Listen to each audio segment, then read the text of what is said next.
this video, I want to talk about the progression of depression treatment, what that looks like, and if you're just starting to realize, like, oh, maybe I'm depressed, or you know that you've been depressed for a long time, but you haven't done anything about it, and you're wondering, like, when is relief coming? There's two answers. There's fast and there's slow, and they're both true. I will say that, like, if you're suffering in silence, just telling somebody, just letting somebody into that room of your life, is going to bring some relief. Like, knowing that you're not alone in it, knowing that someone else knows what's going on, talking about it, like, just keeping it pent up inside of you, like keeping it in the dark, gives it power. And when you bring it to the light, there will be a shift. There will be some relief.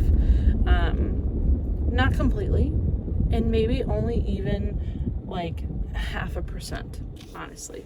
It'll probably be more than that. Like, you'll probably be really glad that you confided in somebody. And the more you talk about it, the more you, like, voice these thoughts that you're having about yourself and about life, the more you start to hear the falsehood in it, the more you start to hear, like, oh, that actually isn't true. Like, when I walk in a room, everyone is not thinking that they hate me and they wish I wasn't there. Like, that's probably not true. And if I say that to someone, like, hey, I'm thinking this, they'll be like, no, that's not true. My husband is really good at that. A lot of times, if I start to get into a funk, if I stop and just tell him what's bothering me, which is usually like a negative voice in my head, or depression, you know, he'll be able to speak the opposite in truth and be like, hey, actually, you're saying this, but what's true is this. So I would say in that way, treatment for depression can be very fast. Being able to talk about it, getting it out in the open, is the right choice. So that's part number one. Part number two, though, is that it actually takes a long time. Like, that's good news and bad news. Good news is talking about it helps. Seeking truth helps. Confiding in people helps. Asking for help helps. But actual treatment of depression, listen, I've been dealing with this for a decade now, probably longer. And before I realized that it was depression, I just thought it was me. Like, I just thought, I was spiritually, disconnected from God or something like that. Or like, it was just because of the season of life I was in. I was a young single person for a long time.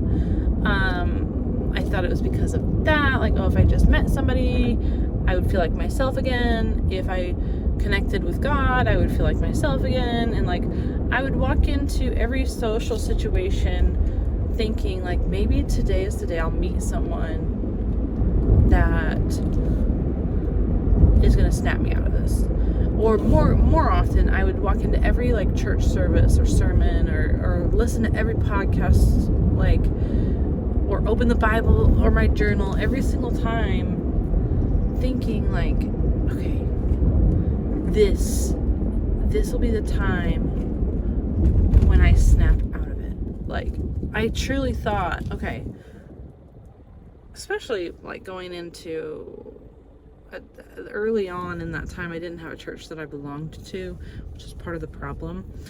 And it's not that I wasn't looking, I was. It's just, as a young single person, it's incredibly difficult to get plugged in. And I'm a very outgoing person, so I can't imagine someone who's less outgoing, how hard and intimidating that is. to make friends and to feel like you belong, especially in a space where a lot of people are not like you. A lot of people are not in your season of life. They're married, they have kids, they're older, they're younger, they're in college. Like, you know, it's a very tough season. So like I was struggling to find community, but I would seriously walk into a church that I was visiting and think like, okay, God, you can do anything. You can work miracles. Like maybe today you'll work a miracle through this sermon, and like something in it will illuminate like who I am and what I need to be doing, and like it's gonna break the chain. Like this worship song that I'm singing, like I'm gonna get so into it that it's gonna break the chains of depression. That has not been my experience. Maybe, I mean, I know God can and does do that for some people with mental health struggles. That has not been my experience. It's been a slog for 10 years. It has been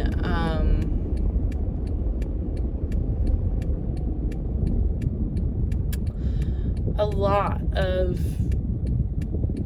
steps forward and steps backward and steps forward and steps backward, and not just steps backward, but like falling down a mountain backwards, and then landing at the bottom and laying there until I have the strength to get back up and start climbing again.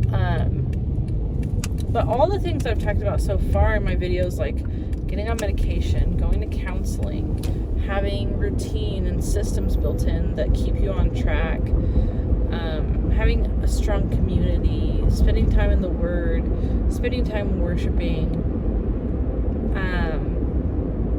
journaling, you know, all of those things help you little by little by little by little. It truly is one degree of glory to the next, one degree of sanctification to the next, to the next, to the next. And lately, I've been in a good spot.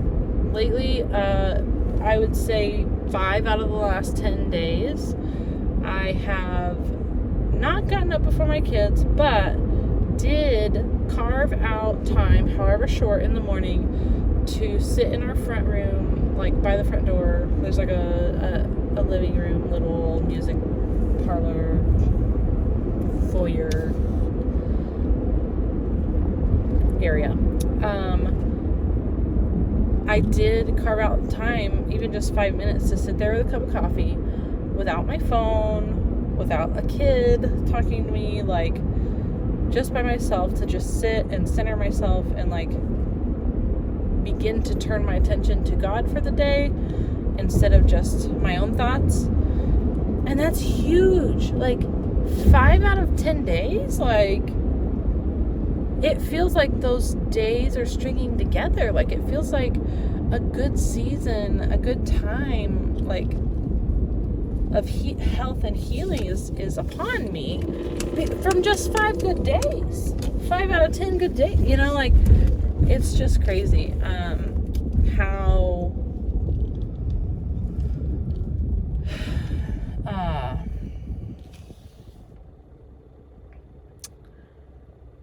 you know, it's kind of like when you have a baby and they don't sleep and they don't sleep and they don't sleep.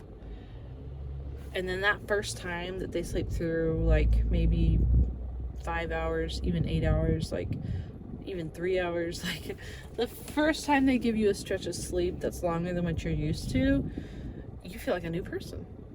And the last few weeks for me have been like that, where it's like, okay, I've been productive.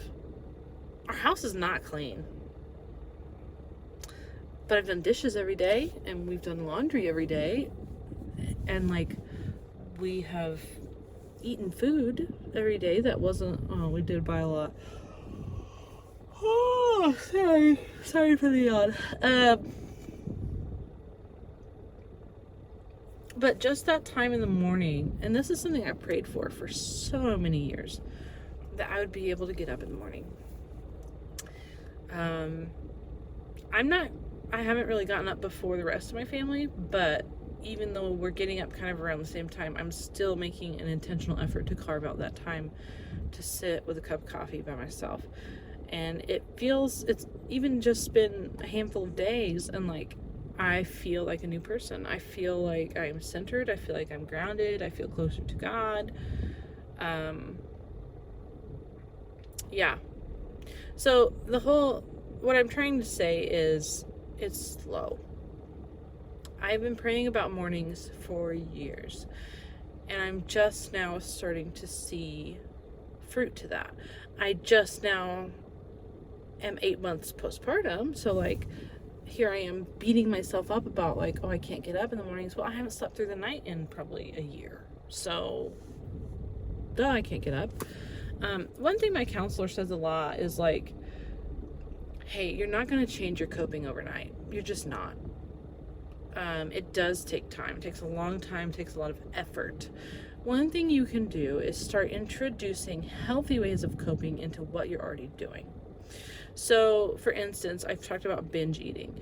If I am having a rough morning and like looking into the fridge and making a decision about what to eat is just too difficult.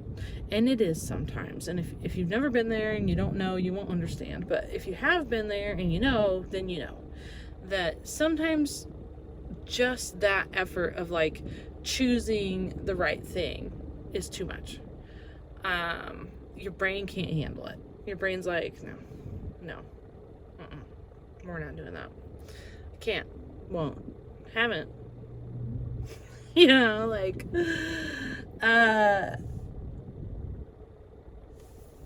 but she was like, hey, instead of going to like 3 or 4 places to get fast food and then like binging and sleeping in your car, go to one place and don't get like 3 burritos at Taco Bell. Get one. Like, you gotta eat lunch. You have to eat. You're gonna go through a drive-thru because that's what your body knows, but like introduce some healthy coping into it. Like, just have a normal amount of food instead of intentionally overeating. One thing for me, sleep is a way that I disassociate a lot, and so there's some days I can't get out of bed, or it's very, very difficult to just like even wake up. And she's like, hey, if it's a day where you need to stay in bed, stay in bed, but bring your laptop with you and give yourself 5 minutes to work. Just 5 minutes. That's it. 5 minutes. And after you've worked for 5 minutes, you can close your laptop again and go to sleep. And then whenever you wake up, give yourself 5 more minutes. Just to get something done, to introduce this healthy behavior into what your body and your brain is already working with as far as like coping.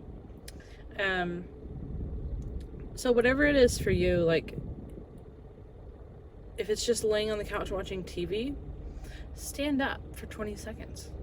That's something else that she talked about, was like, well, I don't have the energy to go for a walk. There is no chance that I'm going to, like, if I'm on a murder mystery show binge, eating fast food and on the couch, like, there's no chance I'm about to, like, turn off the TV, get up, put on my shoes, get the dog, go for a walk around the block. Like, there's no way I'm gonna get out of that slump and go for a 30-minute walk in the middle of it. And that might be in the back of my mind. I might hear that voice of like, Grace, why aren't you doing this? Like, why aren't you, you know that like if you need to cope somehow, like watching a murder show is not the best way to do it. Like, go for a walk around the neighborhood. It's the same amount of time. But I'm not gonna do that. So instead of just sitting on the couch, laying on the couch, falling asleep, eating, watching TV, like once an hour, once every 30 minutes, like stand up for 20 or 30 seconds. It's better than laying down. Like, you're making your mind and your body rewire itself. And as far as your brain rewiring goes, and I've talked before about like trauma changes your brain, you know, like it is possible to rewire your brain, but new neural networks only grow at a rate of 2 millimeters per day. 2 millimeters, and that's freeing and that's damning at the same time, because it sucks to know that like I'm stuck in this and I just want to snap my fingers and be awake and be alive and like be a better version of me, be who I was created to be. I want to be rid of this, you know, sinful body. I want to snap my fingers and for this to be over. And that's just not how God designed our brains. That's just not how the brain works. And so that part of it is hard, but it's also encouraging that like God is not expecting me to snap out of it. He's not expecting me to walk into a sermon and walk out changed. Not that that can't happen, but like, he's not expecting me to open the Bible once and then like be freed of my depression. Not that that can't happen. Again, you know, like, God made my brain and he knows how quickly it can rewire itself. And in his goodness, that design is for my good. I don't know how and I don't know why, but I know that God is good, and I know that he is good to me in this. Even in depression, even in rewiring my brain, even in it taking a long time, even in me praying for years to be better at mornings, and then having 5 days, a handful of days that like feel good in the morning, you know, like that taking a decade. Like, God knows that. He wrote all the days of my life in his book before it began, and he's not disappointed in me for taking too long to overcome depression. He's just not. So that's my take on how long does it take to heal? How long does it take to form a treatment plan and to start getting better? It takes a long time. But it also is still important and fruitful to start. You got to start somewhere. And when you start, that light will start to seep into those dark places, and you will feel different. You will start to make progress eventually. Just keep telling yourself that. Like, this will get better. It will. At some point, it will get better. And taking that first step to talk to somebody about it is the right first step.